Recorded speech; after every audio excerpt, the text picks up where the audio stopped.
Om Sai, Shri Sai Satcharitra, Chapter 40. Preliminary. Blessed is Shri Sai Samarth, who gives his devotees instructions in both temporal and spiritual matters and makes them happy by enabling them to achieve the goal of their life. When Baba places his hand on their heads, he transfers his powers to them and thus destroys the sense of differentiation and makes them attain that unattainable thing. He embraces devotees who prostrate themselves before him with no sense of duality or difference. He becomes one with devotees, the way the rivers merge with the sea, and gives them his power and position. Mrs. Deo's Udyapan ceremony.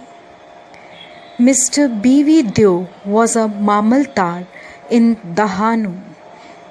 His mother had observed 25 or 30 different vows, and an Udyapan ceremony was to be performed.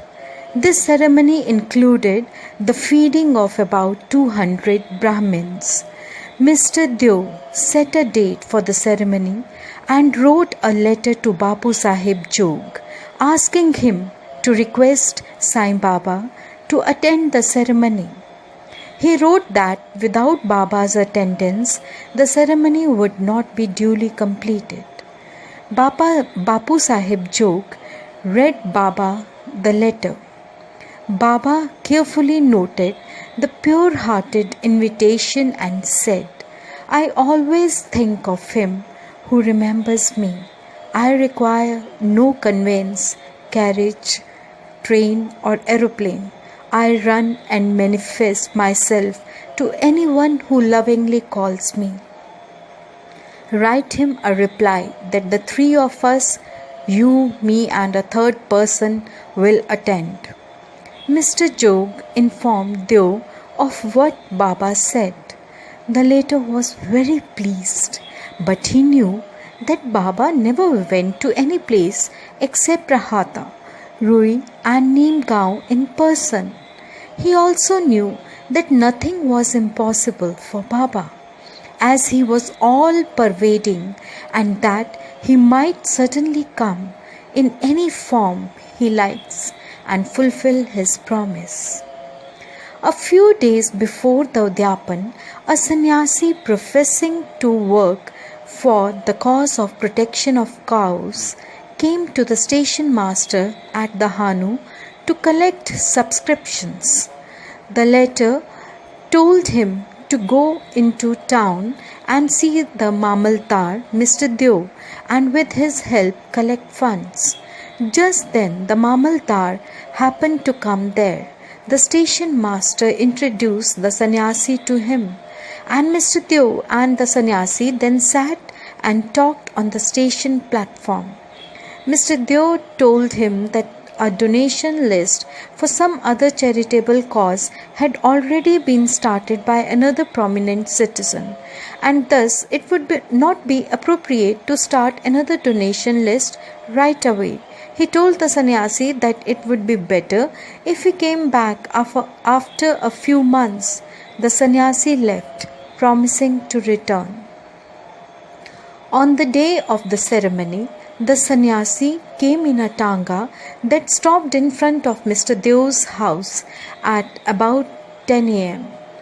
Deo thought that he had come to discuss the donations.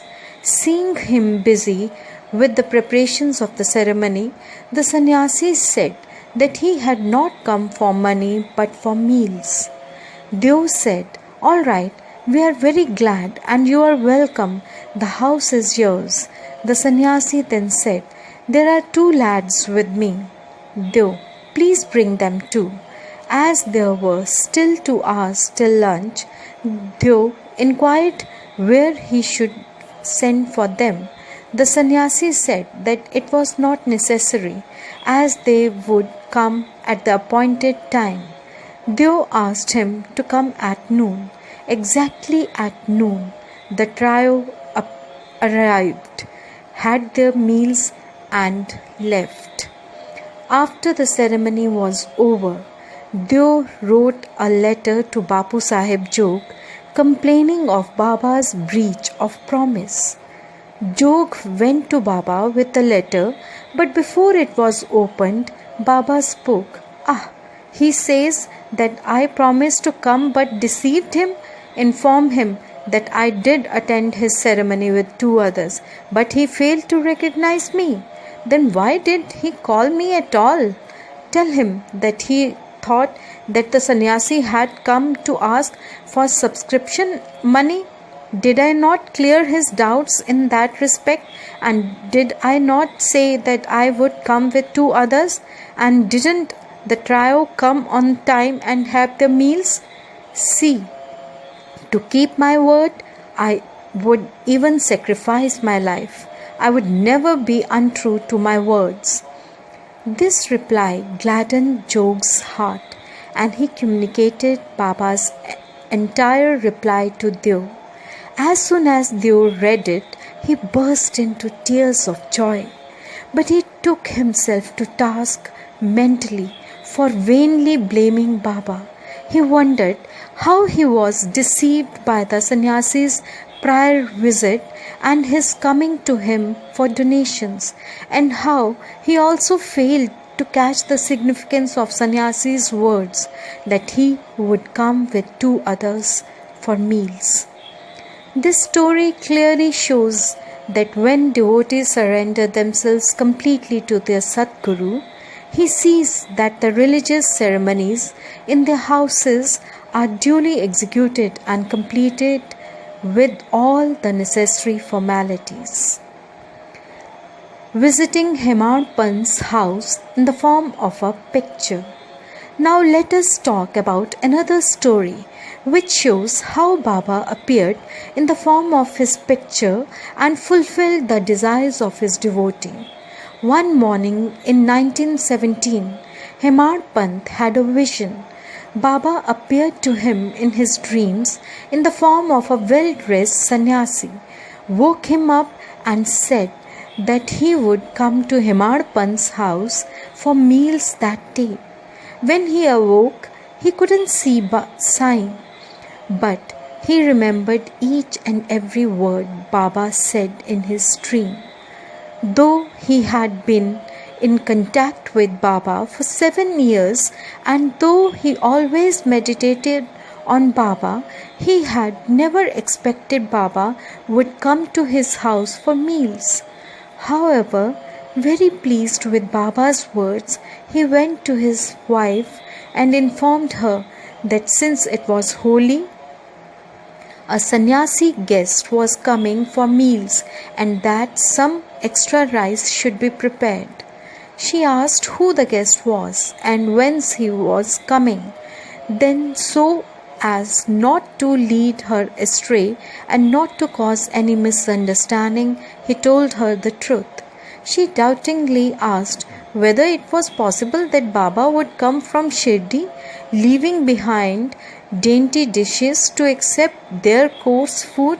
Hemant Pant then assured her that Baba might not come in person, but that he might attend in the form of a guest and that they would lose nothing if they cooked some extra rice. After this, preparations for lunch continued and it was ready at noon. The Holika worship was conducted and the leaves were spread and arranged with rangoli marks around them. 2 rows of seats were arranged with a central seat between them for the guest.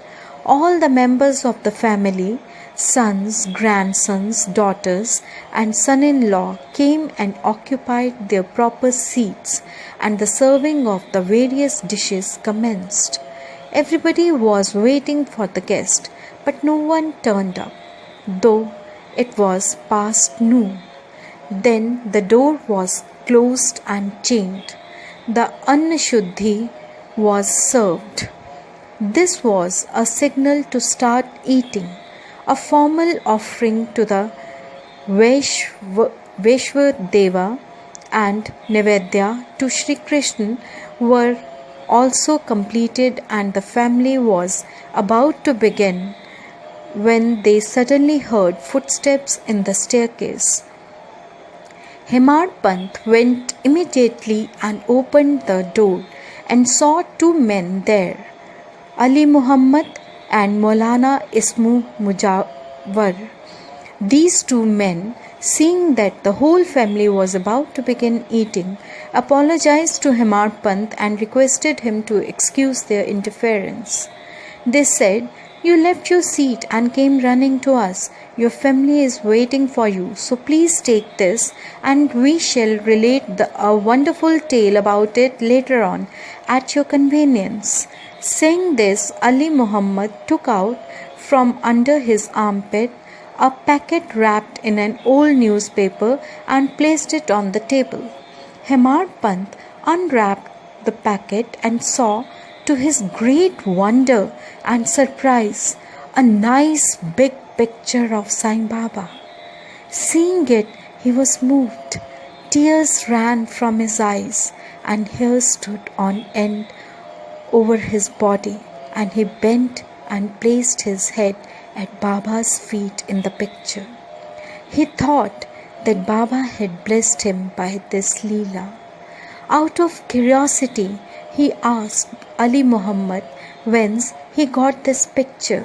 He said that he had bought it from a shop and that he would give all the details about it sometimes later, and wished that Hemar Pant should go back and join his family, as they were all waiting for him.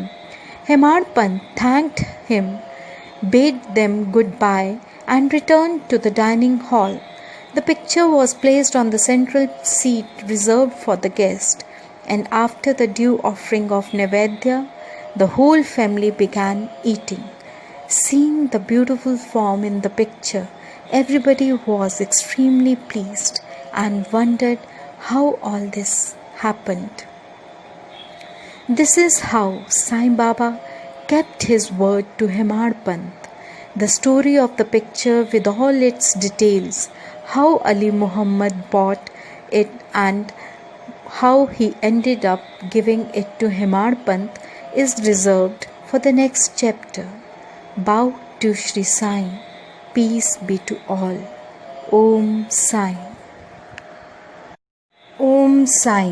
Shri Sai Satcharitra, Chapter 40. Preliminary. Blessed is Shri Sai Samarth, who gives his devotees instructions in both